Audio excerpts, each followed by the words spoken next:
Hi, this is Multi-Topic Dog. Welcome to this new video. Today we are covering the Naruto card game that was made around 2004, 2005 until 2012. The card game that was based on the anime.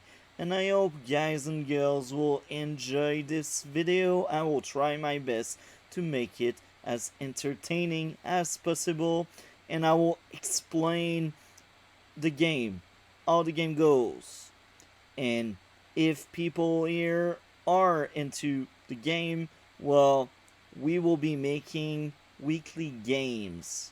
What I mean by there is I will be uploading weekly video, but that's only if I see enough response to it, enough people interested to see me playing the game.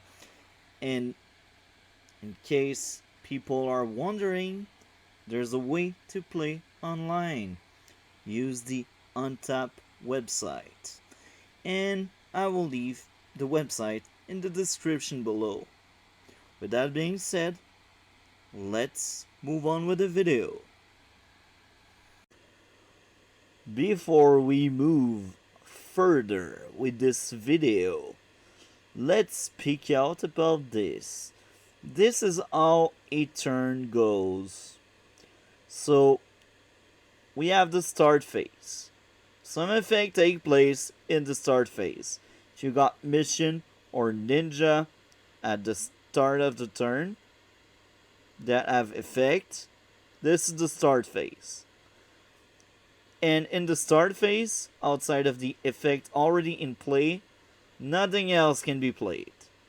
Quite simple. Now, A is draw a card, attacker. So this means the attacker is your turn. If it's your turn, you are the attacker. So this means if it's your turn, after the start phase, you draw one card.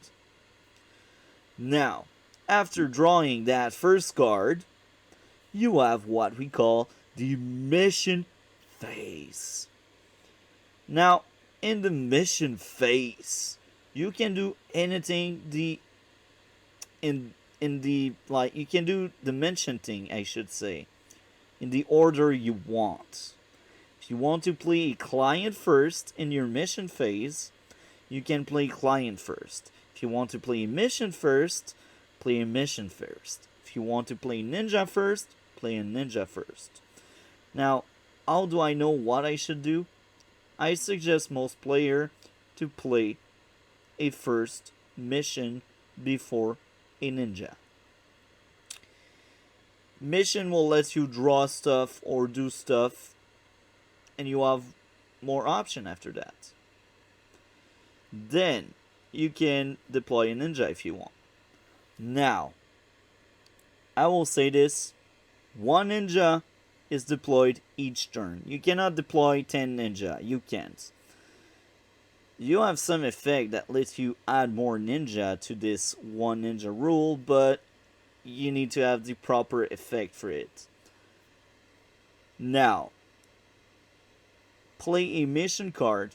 It's basically the attacker. The attacker can play a mission card. Simple, right? Now, number 2, play a counter mission card.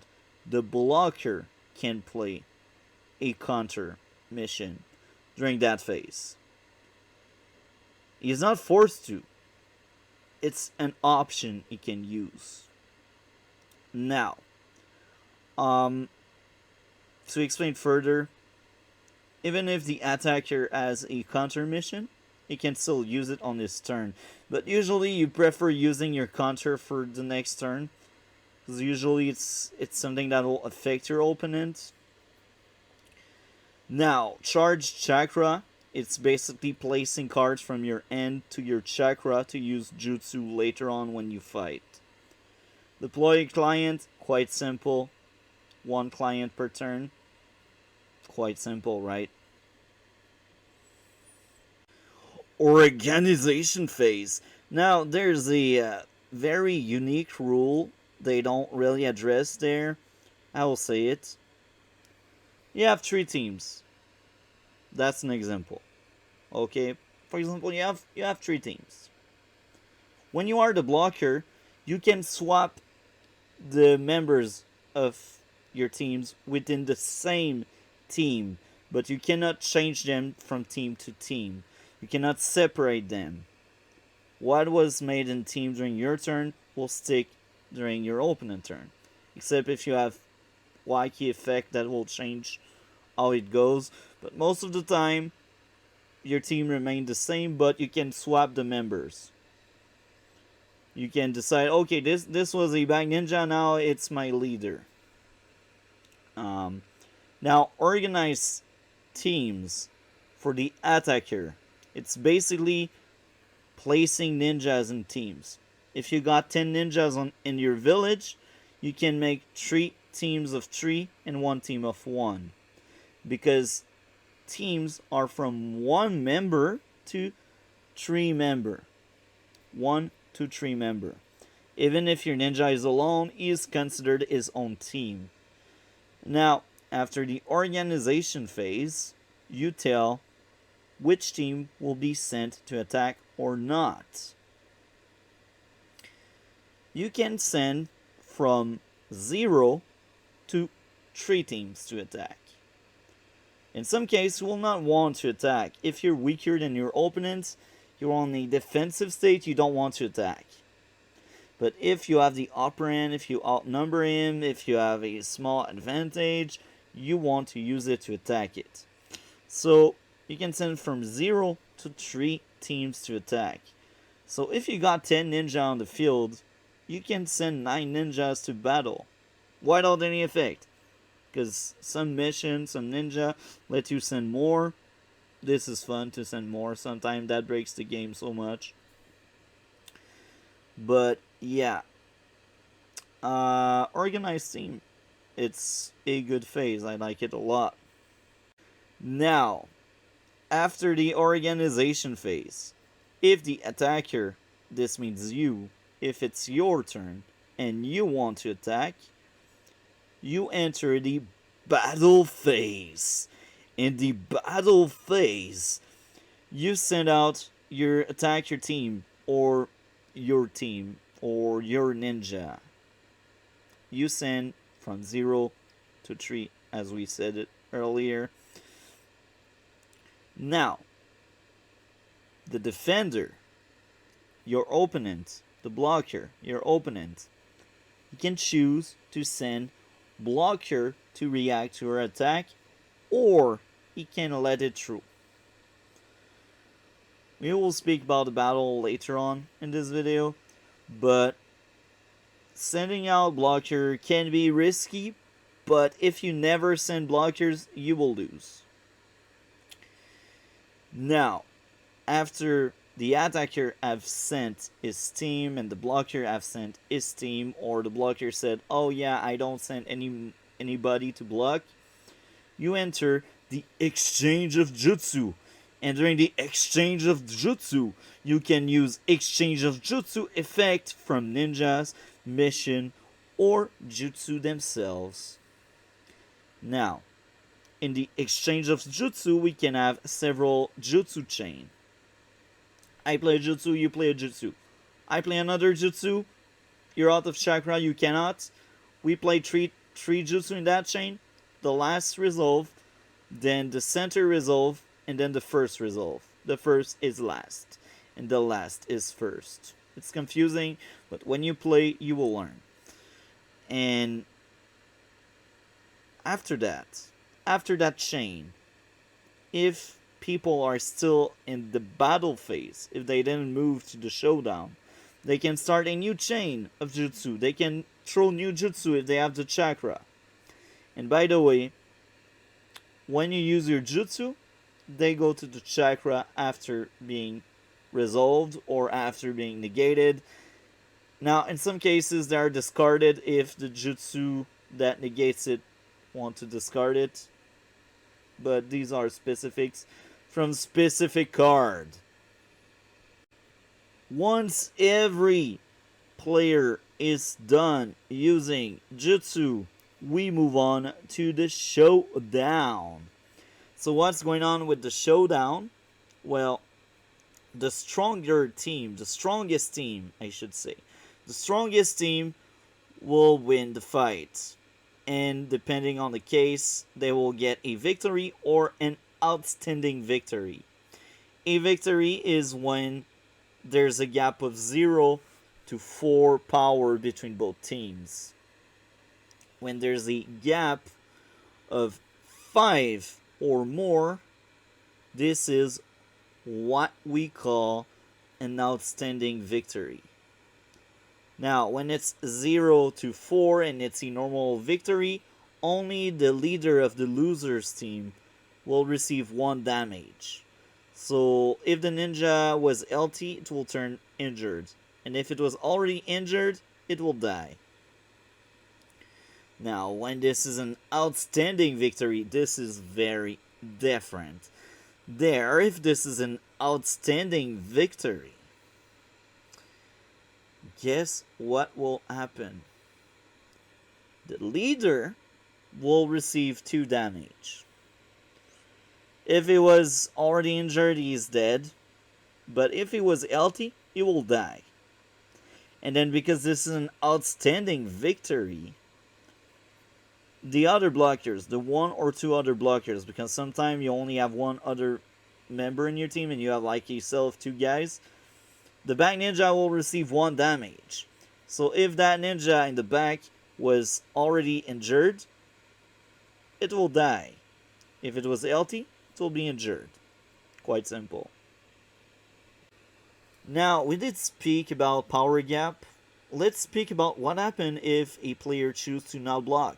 Okay, you attack me, I'm not blocking. So, except if I have jutsus or mission that can help me out escaping that, I will need to give battle reward to my opponent. And even if I give battle reward to my opponent, he can still activate jutsu. But here's the thing, I won't be able to use any jutsu because I don't have anybody in the fight.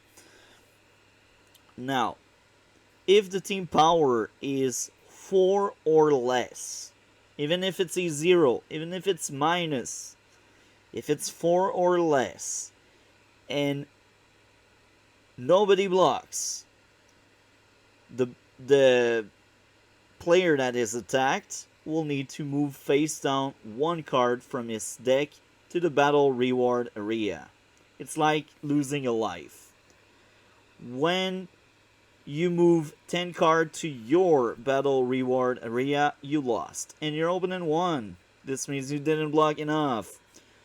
With that being said, if the team power is 5 or more, it's 2 battle reward.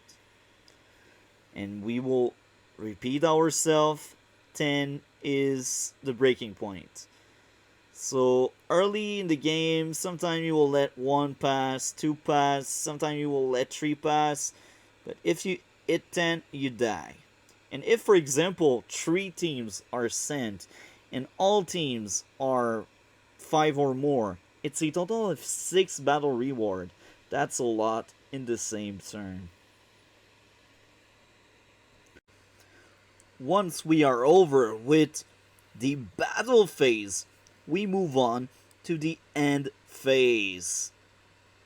Judge the winner, if there's any winner. Adjust the end. Attacker. So this means the attacker, at the end of his turn, he needs to have 6 cards in his hands. Now, some really annoying decks, they reduce the other player and limit to 5, 4, 3. Sometimes it's 2, and it's really annoying. It's not fun facing that kind of deck, but it can exist. Now, after the attacker did adjust his end, that attacker move is turn maker up. So if he was turn 0, because we all start turn 0, it will move up to 1.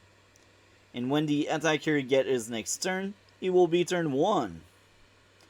Then, at the end of his turn 1, once he's done, it will go up to 2. And then until the game ends. Now, just take a look.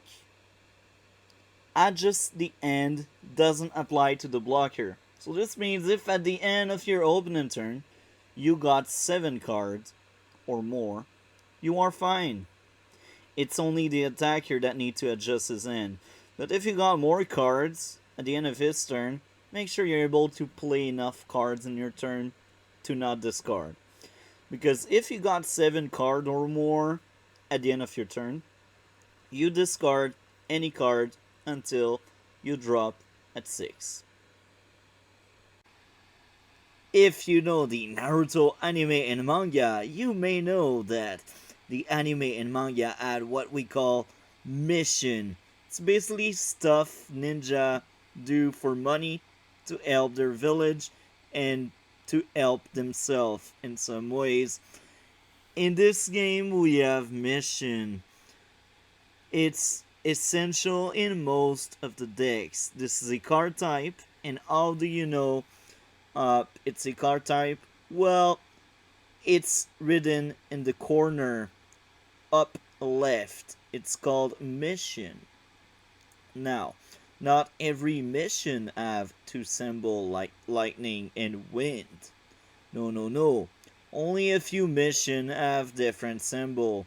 Now you have other example. There's a wind earth underneath my webcam. There's a tree symbol underneath my webcam. And there are a lot of different mission. Now, how do we play mission? It is quite simple. You see the star on the left, just beside the name. It's a shuriken, in case you didn't know. So the shuriken is what we call the entrance cost. So you will be able to play this mission on your turn number 3, 4, 5, 6. So 3 and above, you can use this mission. The other number right beside the shuriken, the 2 cards and the 1, you see? This is what we call the end cost. And the end cost is the cost to play this mission. And it's basically a card that share one of the 2 symbols on a mission. If it shares both, it's great. If it only shares one of the 2, it's fine. And to pay the end cost, you need to use a card of the same symbol from your end, and it goes to your chakra area. And the chakra area will let you play jutsu later on. Now, there are a lot of different types of mission. The example I decided to pick here is a mission called Permanent. Just underneath the name, it's marked down Permanent. These missions, they stay on the board in the game, in your village, call it the way you want, until it's been removed by effects or by anything that can change the status of the mission.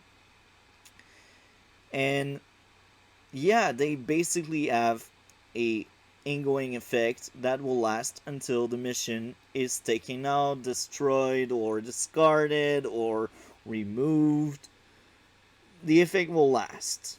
Now, when it says target, it means you target one of your ninja, but it doesn't always have a target. It's only the example here. And the effect, usually, you just read it. It's not that hard.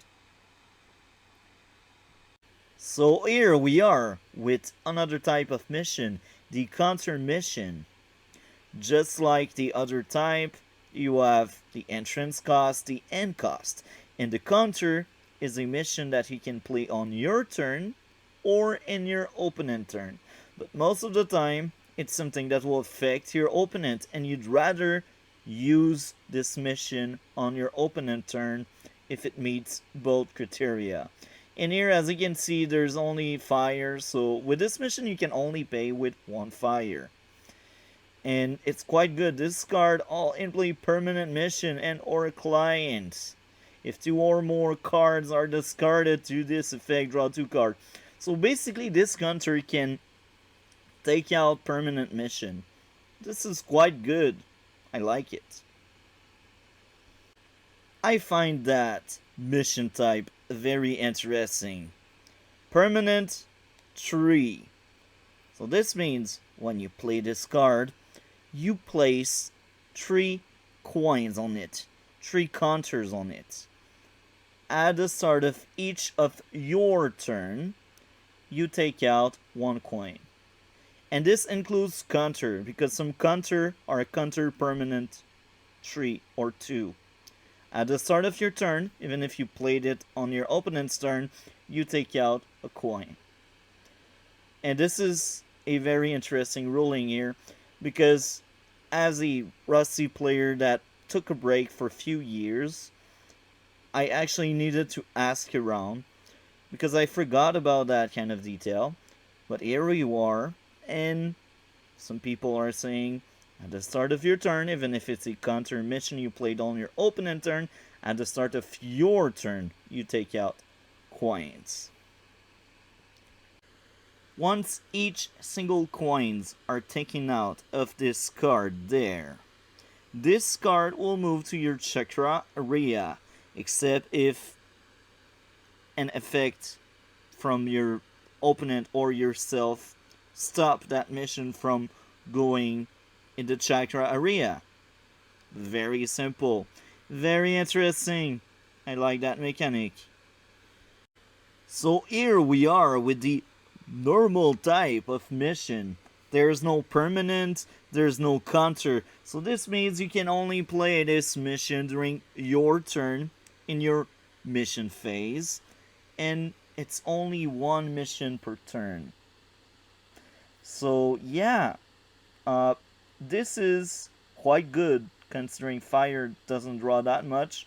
I like this card a lot, and I got that card in real life. 2 example of that one. Another card type, the ninja card type. Just like the mission, you take a look on the upper part on the left of the card. The ninja are your army, your minion, your soldier, your characters you like to play to win. And just like missions, they have symbols. And some of them have more than one symbols. And we like them because they are good most of the time. Some are exception, let's be honest there. Just like the mission, we got entrance cost and end cost. Entrance cost is the shuriken, the star on the left. If you look at the name, it's on the right side of the name and the left side of the 2 cards. And the end cost, just like the mission, it's the 2 cards on the right side of the shuriken, the star. Because there's a 0 in the shuriken of this ninja, this means this ninja can be played in the first turn. Hell yeah, we need a lot of these ones in one deck to make it work.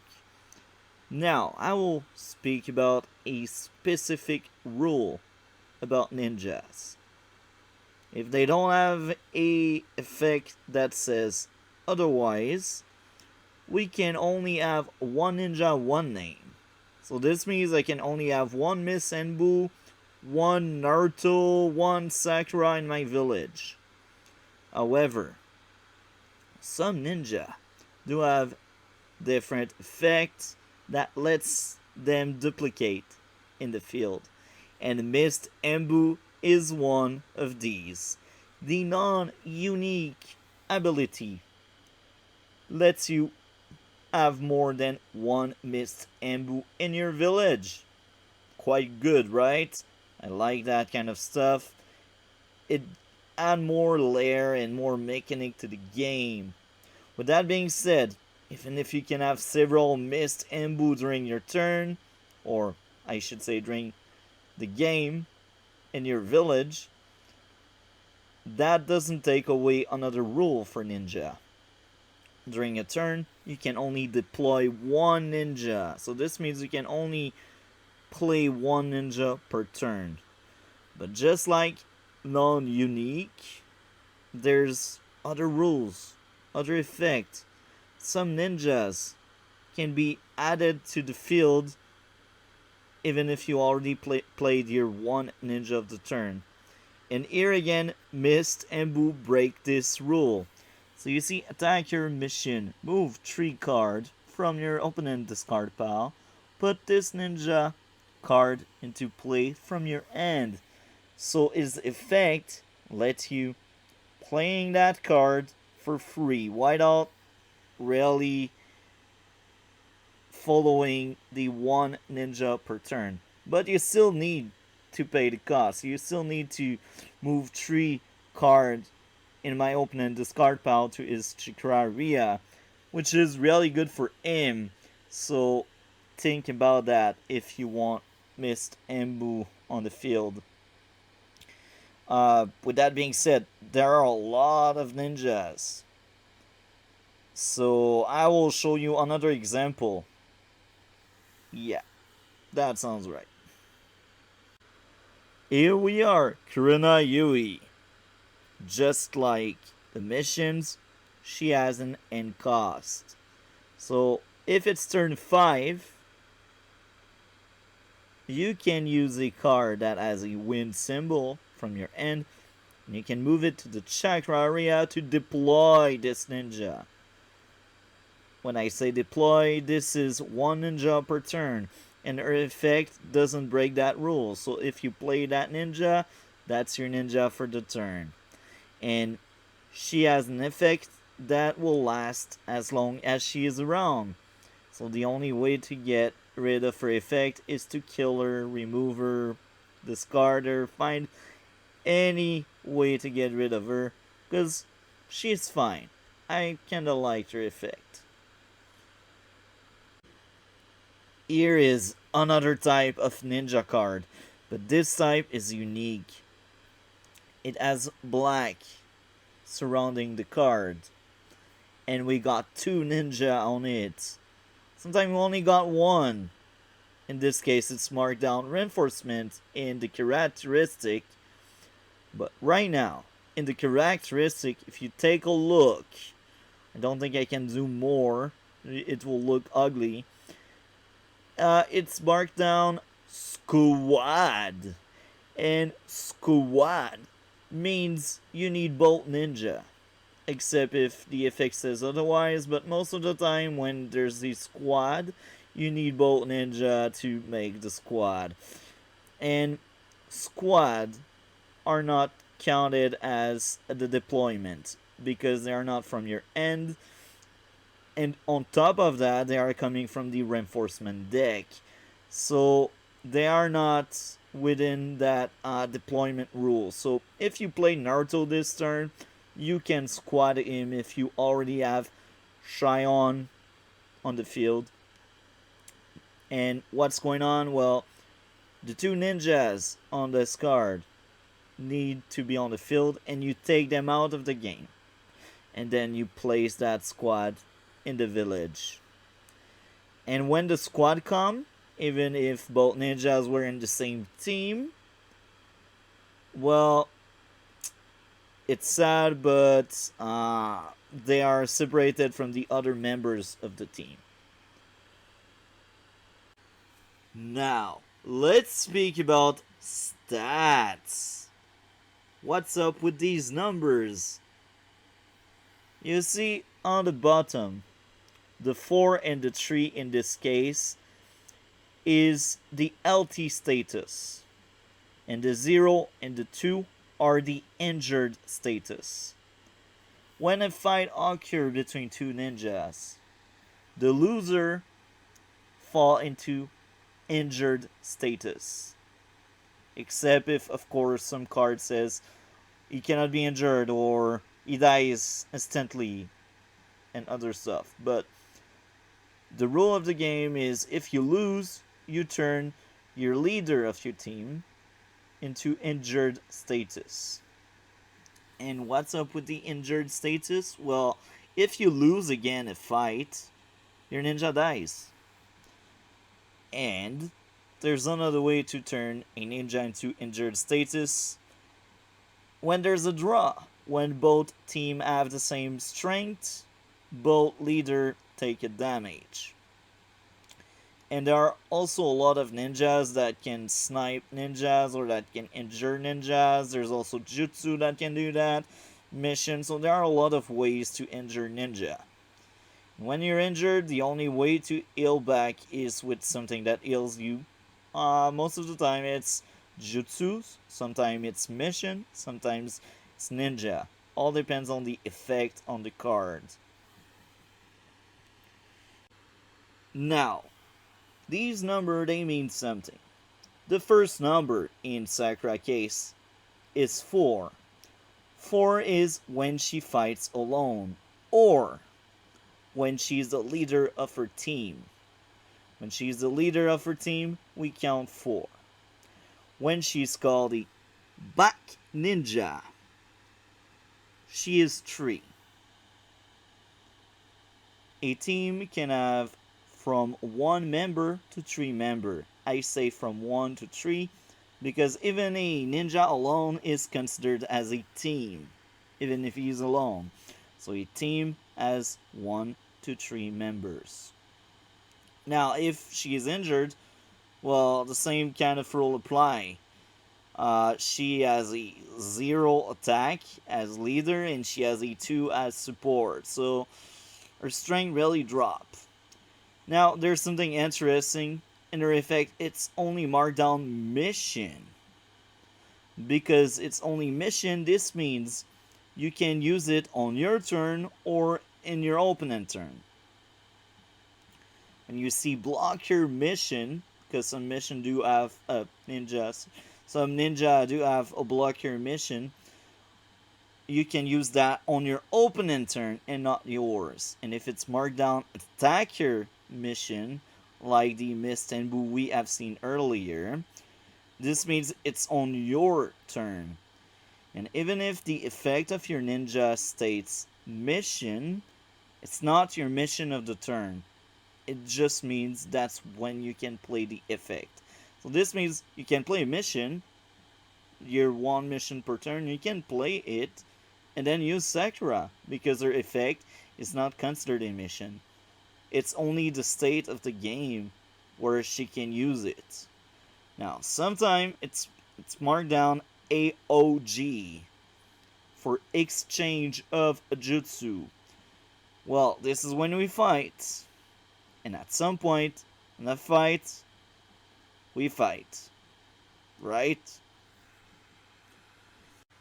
We mentioned teams earlier. 1 to 3 members. We always name 1 leader. That leader shall take the damage if there's a draw or a loss. The other members, the 2 others, are underneath. Now, the only way to damage them is through effect from ninjas, jutsus, mission, or when there's a difference of 5 or more of power between both teams. And if you are losing that fight and there's a difference of 5 or more, your leader dies instantly, and any other ninja in that team receives 1 damage. So if you have like an injured ninja, he will die as well. Now, how do we calculate? It's quite simple. We go back to the numbers. If Sakura is my leader, she's 4. For example, for some reason I have a second Sakura right now. The second Sakura underneath her will be 3. So you calculate 4 plus 3, you have 7. And if you have a third Sakura for reason, then it's 4, 3, 3. So this is a total of 10. Simple, right? Here we got the Playtoon style. By the way, this card is banned because it's too good. So, what platoon is, you need one of the two ninjas on the card in play. You take out the ninja in play you got, you send him to the chakra area, and then you can play the cards.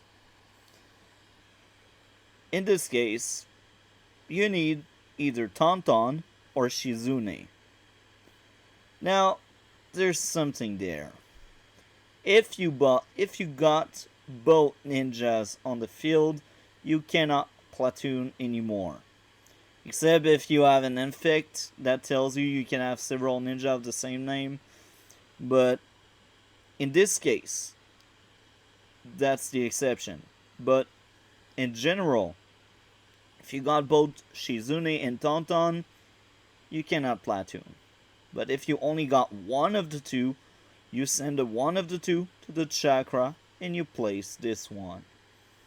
And there's a lot of platoon, and they are really good. And you can only do it during your turn. And just like other ninjas, you need to respect entrance cost and end cost. Here we are with another reinforcement. So you see in this one, there's something I want to point out. Sacrifice Sakon State 1 and Yukon State 1. So this means, in this specific case, we need both Sakon and Yukon in play. And we need to remove them from the game. And then this one comes up. But of course, you need to respect entrance cost and end cost. Now, there's something else I'd like to share with all of you. You see the symbol right beside attack your mission? These are water symbol. So this means on your turn, you can pay 2 water chakra. And by paying 2 water chakra, you can activate this effect. And this is a quite good effect. Now, when you pay for chakra, either it's for jutsu or effects from mission and ninja, like this one, your card in the chakra is taken to the discard pile. So, when you pay, you lose it. It makes sense, right? So, the more chakra you got, the more effect you can use. And if you don't have any chakra, life is sad. Say hi to a very rare type of card, the client card. You can find that type in the upper part of the card on the left, just like any other cards. Now, the client is rare because they need specific decks. They are not always great. Like this one on his own is bad. But if you play this one in a mythical deck, he becomes really good. Hell yeah, we like that, right? The client work the same way as a ninja would. Entrance cost and cost. I still think most of the client don't have any end cost, but they do have a entrance cost most of the time. And just like ninjas, you can only have a one of the same name on the field. And here, I'm not quite sure about that, but I do think it's one client per village. Maybe someone in the comment that knows that specific rule could correct me if I'm wrong. But I do think you cannot have like 5 different clients in your village. I don't think you can. I think it's only one client, one village. But here, I'm not perfect. I may be wrong on that aspect. Yeah. I hope I'm right. I really hope I'm right. Say I to the jutsu. Inside jutsu. Jutsus are being played when we fight, when there's a battle. Now, the attacker is the first player that shall use a jutsu. However, if he doesn't want to waste his jutsu, he can say, I pass my priority. This means the blocker can then use a jutsu. Now, when a jutsu is being played, you need to pay the cost. In this jutsu card, we have two wind. So this means you need two chakra with a wind symbol. Chakra are created by mission and cost, ninja and cost. Mission, when they are over, they move to the chakra. The other way to make chakra is with effect, and there's another way. I'm not a big fan of that, but when you're desperate or when you really want to have enough chakra to use a jutsu, you can, during your turn, during your mission phase, before you fight, you can have cards from your end placed into the chakra. You can place your entire end if you want. It's not a good idea, but some deck don't need an end. So sometimes it can work out well, but in most cases, I'm telling you folks, don't do that. You like having cards in your hand. Now, when the jutsu is being used, it's in the play area. So because it's in the play area, your opponent has the option, if he has the chakra or if he has an effect from a ninja, he can chain to it. So this means he will add something else to the play area above that jutsu. And as long as both players can play jutsu or effect, it goes. When both players pass on the chain and they are out of card they can play or use, the last card that was added is the first one to resolve. And then the other one. And the first jutsu or effect that was played is the last to resolve. Now, why is it like that? Well, some jutsu can negate other jutsu, like this one. Some jutsu can kill ninjas. And if the user of your jutsu dies, your jutsu fails. Now, I will go further with this. When you use a jutsu, you pay the cost, you reveal the card, then you name a user. Your user is the one that used the jutsu. And if he is taken out of the battle, standby, discarded, removed from the game, if any of the three happens, your jutsu fails. Now, when you name a user, some jutsu do target. This one target one jutsu card being used, but sometimes it's one opposing ninja. And if it's one opposing ninja, this means that need to be a ninja against your user. But some jutsu are sniper, and they don't target opposing, they just target someone in the village, and they are really brutal. With that being said, we need to name user and target. Sometimes the user is the target. All depends on the card. Jutsu are unique in this game. They are the only card type you can use as much as you want in one turn. If you got 6 jutsu in your hand and you want to play them all the same turn, as long as you have the chakra needed to use all of them, you can use all of them in the same fight. But keep in mind, jutsu only happen when we fight.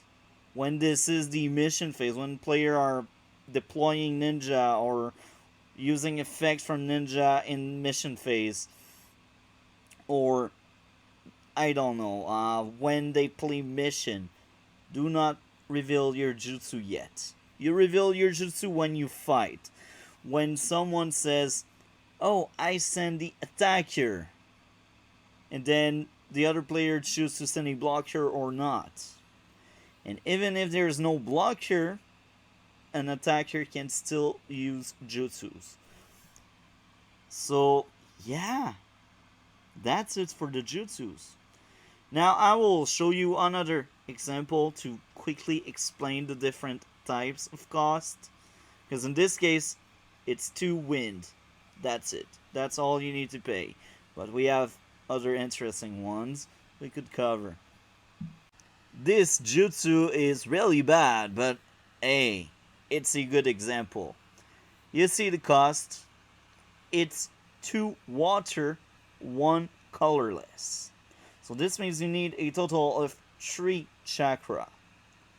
2 of these 3 need to be water. And the third one, you don't care. It can be earth, it can be wind, it can be fire, it can be void. You don't care about the third one. But you need 2 water. So this is the last example. It's 2 fire, 1 lightning. So in this case, you need 2 fire, 1 lightning. Now, because we got this one right before our eyes, let's speak about one last rule I almost forgot to mention. Requirement. The 4th Hokage or the 3rd Hokage. So this means you need the user to be the 4th or the 3rd Hokage. You cannot use that jutsu with Naruto. Is not one of the requirements. You cannot use this with Sasuke, even if he's great and he does lots of stuff. You cannot. This part of the video, I will cover a few game characteristics, and the first one I will cover will be ambush. And ambush applies only to ninja card like this one. If you see the characteristic ambush, this means if this ninja is in your chakra area, as your ninja for the turn, as your deployment, you can play him from the chakra. Quite good, right? So good they took it out in later part in the game.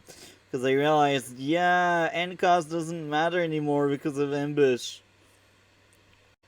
The next characteristic this time around is what we call an effect. And this effect is called Flashpoint.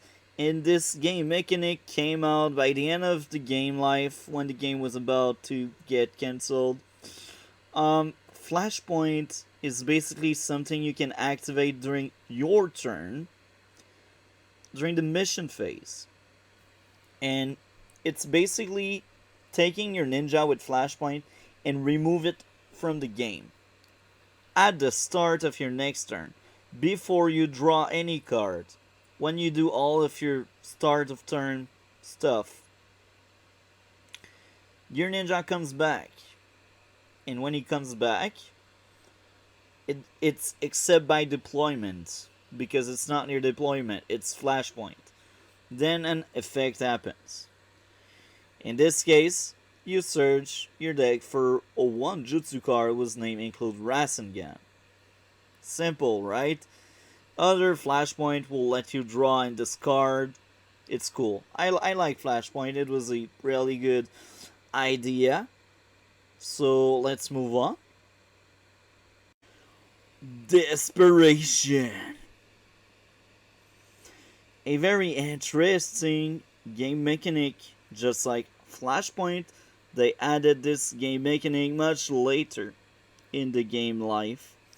And Desperation, it's basically letting you use twice your effect for your mission or ninja. But here's the thing. You need 5 damage or more. So you need to have given your opponent 5 or more battle reward. Usually this means you're almost dead, except if your opponent also gave you 5 or more battle reward, and it's kind of even, and this desperation effect may help you out a lot. Now, usually in the Naruto game, most effects are once a turn. Some effects are consistent throughout the turn or the game, but most effects like this one, it's once a turn. But because of desperation, you lift that rule and you can use it again. Now, it's it's one of the game mechanic I don't really like, to be honest, because it's playing with fire. If you know your deck has a lot of desperation effect, you need to be able to control the battle reward you receive without giving too much. Because if you give too much, you lose. If you don't give enough, you don't have your effect. So you really need to be smart and cautious of what you are doing. Usually the desperation deck, they are the decks that are the hardest to use. And we barely see the desperation cards in decks because it's not that amazing. Next game mechanic. Inherit. I do like the idea, but let's be honest, it's a really bad mechanic. Just like Flashpoint in Desperation, this one basically do something very interesting, and it was created at the end of the game. Now, Inherit. When your ninja dies, most of the time ninjas have Inherit. When your ninja dies, he will give his effect text to another in-play ninja you got. And the other in-play ninja you got will have his own effect plus the one that had Inherit. But there's the thing. The ninja that will receive the effect from Inherit will not have Inherit. So this means if your ninja that received the effect dies, this is the end. Goodbye, good night. Here we are with the next game mechanic. Another one that is kinda cool. I liked it a lot. And just like Flashpoint, Desperation, and Inherit, this one came very late in the game. Hell yeah. Burst! So what's up with that? Well, when your ninja is deployed as your ninja for the turn, or when he just comes into play because of Flashpoint, Burst happens. And Burst basically reveal the top card of your deck. And then, depending on the entrance cost, you may receive extra power and extra support. So, if you reveal a jutsu, you are really sad because jutsu are considered turn 0. So, how burst works, the higher the entrance cost is, the stronger your ninja becomes. If you reveal a ninja or a mission turn 5, your ninja with burst will gain plus 5 power and plus 5 support. Yes, a lot of luck is there, but here's the thing. If you're lucky enough and you get a turn 5, then you will change your 2-3 into a 7-8. On turn 3, it's really strong. But here's the thing. If you flip a jutsu, you're sad. If you flip a ninja turn 0, you're sad because you don't gain anything. If you flip a ninja turn 2, well, it's kinda good in this case because C becomes 4 power and 5 support. At the end of your turn, these value will drop back to the normal value. So if you were like 7-8, at the end of your turn, you go back to 2-3. Yeah. It's a good thing the power buff disappear. I almost forgot to speak about this mechanic, the mastery mechanic. Mastery is basically another mechanic they decided to take out in later part of the game, just before the game died. And mastery is, as you can see underneath the shuriken and the end cost. Basically, what's going on with mastery?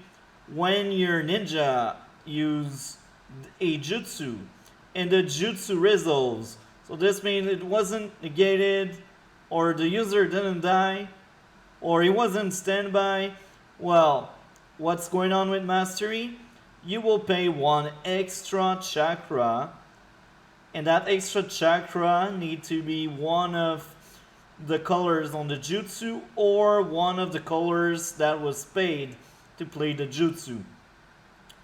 So if you play the Rasengan, usually it uses lightning. Well, you need to pay extra lightning, and then boom, with that extra lightning paid, your jutsu once resolved goes back to your end. This is kinda broken. This is really good. Yeah, I'm glad they took out that characteristic. Like, I wish only some cards added, like some key cards, but a lot of cards added. Maybe a bit too many. Anyway, that's it for this detail I almost forgot to mention. The mechanic I hate the most in this game because it created such a broken game or deck, I should call it, the Revitalize deck. So, Revitalize. Most of the time it's ninja, but sometimes we do have mission with Revitalize. So, we also have jutsus with Revitalize actually. So, Revitalize, it's an effect that lasts on the card. And what's going on with that? When the card is discarded, moved to discard, instead of going to discard, it goes to the bottom of your deck. So the Revitalized deck, basically, they want to discard their entire deck they have, except for the Revitalized cards, and they basically win like that. So Revitalize, it's really simple. When it goes to the discard, it moves to the bottom of your deck instead. Quite simple. It's not complicated. The last mechanic we will cover is growth. And growth, it's quite simple. If you got another Inata Hyuga in your end, you can move the Inata Hyuga in your end to the battlefield, and the one that was on the battlefield goes to the chakra. And the new Inata, the one that came from your end, is a new ninja. So, jutsus and mission that were affecting your previous ninja no longer work. And I will go further with this. When you growth, you gain a permanent +1/+1 growth coin on your ninja. You can only grow ninja once, except if you have different effects. So if you got a growth coin on your ninja, well, you cannot grow it anymore. And in that case, when you growth her, she becomes 4/4, which is really good. There are some ways to take away coins like that. Some decks play with coins, they steal coins and they flip it elsewhere. It's quite interesting. They also took out growth in later parts of the game because they realized how good this was. They were like, oh yeah, we are done with that. So here we are with a small guide, if you can call it that way, just before we finish this video on somewhat of a high note, I think. This is what I suggest you doing if you want to do your own deck with your own card, or when you play on untap point in. So the suggested staple for most deck should be 12 mission, 8 jutsu, 13 ninja. Here's the reason behind it. You want mission because mission lets you draw and have cool effect you like. You want jutsu because you want response for your opponent. And you want ninja because they are your fighter. But it's not set in rock. There's also more risky ways to play. 10 mission, 10 jutsu, 13 ninja. Now, how is it more risky? Well, because you have less mission, it's less consistent, and you will less likely get what you want, because mission most of the time are used for draw or effect to support your deck. Now, another more risky 11 mission, 11 jutsu, 28 ninja. Now, among your ninja, you need stuff that gives you chakra, because you will struggle. You will like jutsu. You will like the chakra for the jutsus. Um, but it's still possible in some decks if you're smart about it. Now, 13 mission, 9 jutsu, and 28 ninja. Out of the most risky ones, I think it's my favorite, because yes, you will have less ninja, but you will have enough chakra, so you will always be able to use your jutsu. The ninjas are really the weakness there. You may miss some drops here and there.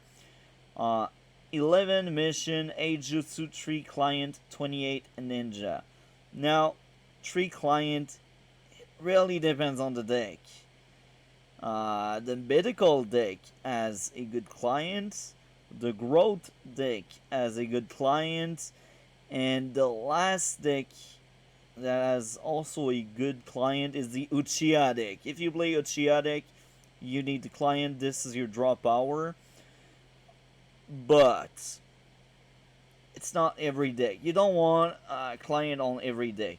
Some people play the Madara client for the paint deck.